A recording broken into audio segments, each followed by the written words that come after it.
प्रिय विद्यार्थियों, नमस्कार। आपका आपके अपने ही Hindi channel Hindi with Swami sir में हार्दिक स्वागत है।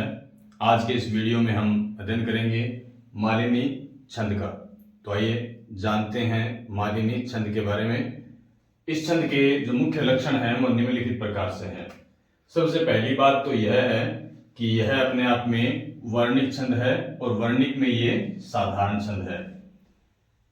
इस छंद में 4 चरण होते हैं और 4 चरणों में से प्रत्येक चरण में 15-15 वर्ण होते हैं। दूसरी बात कि प्रत्येक चरण में यदि 15 वर्ण होते हैं तो यति कहाँ होगी? तो यति होगी क्रमशः 8 और 7 वर्णों पर। यानी पहली यति 8 पर और दूसरी यति 8 में 7 जोड़ें तो 15 पर, यानी 8 और 7 पर। उसके पश्चात इसके प्रत्येक चरण में 5 गण होते हैं। हमने यहां पहले वर्ण पढ़े हैं, वर्ण 15 थे और अब हम बात कर रहे हैं गणों की। तो गण कितने होते हैं? गण होते हैं इसमें 5, क्योंकि एक गण में कितने होते हैं वर्ण? एक गण बराबर 3 वर्ण होते हैं। तो टोटल 5 गण हैं, तो वर्ण कितने हो जाएंगे? 5 गुणा में 3 बराबर 15। तो हम यहां देखेंगे प्रत्येक चरण में 5 गण होते हैं, जिनका जो कर्म होता है वह क्रमशः इस प्रकार से होता है: नयगण, नयगण, मैगण, यगण, यगण। शॉर्ट रूप में देखें न, मैं, य। इस प्रकार से हम देखें तो इसमें 2 नयगण, 1 मैगण और 2 यगण होते हैं। तो ये था अपना मालिनी छंद। यहां आपके सामने मैंने मालिनी छंद का एक उदाहरण लिखा है।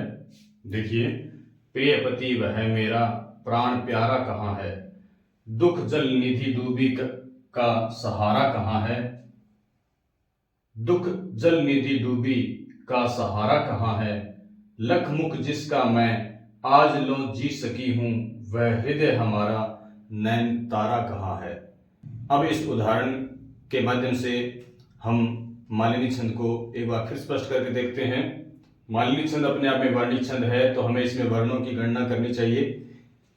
इसकी पहली बात थी कि इसमें 4 चरण होते हैं, तो 1 2 3 4, इसके अंदर 4 चरण है। दूसरी बात थी कि प्रत्येक चरण में कुल मिला के 15-15 वर्ण होते हैं। तो देखते हैं 1 2 3 4 5 6 7 8 9 10 11 12 13 14 और ये 15। तो प्रत्येक में 15 वर्ण हो गए और यति जो थी वो होनी चाहिए थी 8 पर और दूसरी 7 पर। तो 1 2 3 4 5 6 7 8, यहां पर अपने पास पहली यति होती है। उसके पश्चात 1 2 3 4 5 6 7, यानी 8 और क्रमशः 7, इस पर अपने पास यति हो रही है। और कुल मिलाकर इसमें कितने कितने वर्ण हैं? 15 हैं। इन सब पंक्तियों को गिनेंगे तो इसमें इसी प्रकार से 15-15 वर्ण ही होंगे और 8-7 पर यति होगी। उसके बाद हमने बात की थी कि इसके अंदर कुल मिलाकर के प्रत्येक चरण में 5-5 गण होते हैं। वो गण कौन से होते हैं? उन गणों को हम यहां लिख लेते हैं शॉर्ट रूप में। हमने बात की थी न, मैं और फिर य और य। इनके आगे मैं गण शब्द लिख देता हूं। तो ये अपने आप में नयगण, नयगण, मैगण, फिर यगण और फिर यगण। इसके संकेताक्षर लेने के लिए हमें याद रहना चाहिए ये प्रमुख सूत्र, ये माता, राज, भान, नस, लगा। इस प्रकार से इसमें से हम निकालते हैं तो न यहां पर है, इसके आगे वाले 2 और उठाएंगे, टोटल 3। एक गण में 3 वर्ण होते हैं, तो ये बनेगा न स ल। ये भी न स ल। ये मैं है तो मैं यहां से उठाएंगे मातारा, मा ता रा। ये यहां से उठाएंगे य मा ता, तो ये य मा ता, ये भी य मा ता। अब इनके संकेताक्षर बनाते हैं तो इसके अंदर सारी मात्राएं छोटी हैं, तो 1 1 1, इसके भी सेम टू सेम। ये अपने आप में तीनों बड़े हैं, सर्व गुरु हैं, तो ये इस प्रकार से। और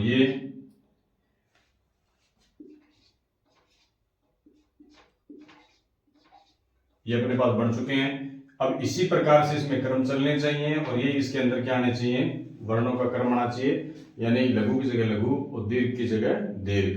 बात करते हैं यहां से, तो ये अपने आप में प्रिय यानी छोटा है, ये छोटा है, तो एक एक एक एक, ये दो हो गए, ये दो हो गए, प्राण तो ये दो हो गए, ये एक, ये दो, दो, एक, दो, दो। यहां से नजर मारेंगे, तीन वर्णों का एक बनाएंगे तो ये बन गया अपने आप में नैगण, और ये फिर नैगण है अपने पास। और यहां पर हम नजर मारेंगे तो ये अपना मैच कर रहा है बिल्कुल इसके साथ, तो ये कौन सा हो गया, मैगण हो गया। उसके बाद देखिए यहां से ये दोनों बिल्कुल एक जैसे हैं और ये मैच किससे करते हैं, इनसे करते हैं, तो ये कौन से बन जाएंगे, यगण यगण। यानी प्रत्येक चरण में 5-5 गण है और 5-5 जो गण है उनका क्रम क्रमशः नैगण नैगण मगण यगण यगण, यानी शुरुआत में 2 नैगण है, बीच में मगण है और लास्ट में 2 यगण है। तो ये था अपना मालिनी छंद का उदाहरण। अभी मालिनी छंद की प्रश्नोत्तरी के माध्यम से हम मालिनी छंद को एक बार और स्पष्ट करके देखते हैं। यह मालिनी छंद की प्रश्नोत्तरी, तो आइए कुछ सवालों के जवाब लेकर के मालिनी छंद को स्पष्ट करके देखते हैं। पहला सवाल अपना, मालिनी छंद किस प्रकार का छंद है, तो किस प्रकार का छंद है, तो ध्यान दें, सबसे पहली बात तो ये अपने आप में वर्णिक छंद है और इसमें 4 चरण होते हैं, चारों में जो वर्ण होते हैं वो एक समान होते हैं, इसलिए अपने आप में वर्णिक सम है। और चूंकि 26 वर्णों से कम है प्रत्येक चरण में वर्णों की संख्या, इसलिए अपने आप में ये साधारण भी है, यानी कि समवर्णिक साधारण छंद है मालिनी छंद। दूसरी बात अपनी कि मालिनी छंद के प्रत्येक चरण में कितने वर्ण होते हैं, तो कितने वर्ण होते हैं, हमने अभी पढ़े थे इसमें कि इसमें प्रत्येक चरण में 15 वर्ण होते हैं। नेक्स्ट सवाल अपना, मालिनी छंद के प्रत्येक चरण में यति कितने वर्णों पर होती है, तो कितने वर्णों पर यति होती है, 8 और 7 पर, यानी 8 और 8 के पश्चात 7, यानी 15वें वर्ण पर। उसके पश्चात देखिए कि मालिनी छंद के प्रत्येक चरण में कितने गण होते हैं, हम गण की बात करने जा रहे हैं अब। तो अपने पास कितने गण होते हैं, इसमें प्रत्येक चरण में 5 गण होते हैं, और 5 गण जो होते हैं तो उनके ऊपर सवाल क्या बनेगा, मालिनी छंद के प्रत्येक चरण में गणों का क्रम बतलाइए। तो गणों का जो क्रम है वो क्या आएगा, याद करें, छोटे वाला रूप सबसे पहले, तो नैगण,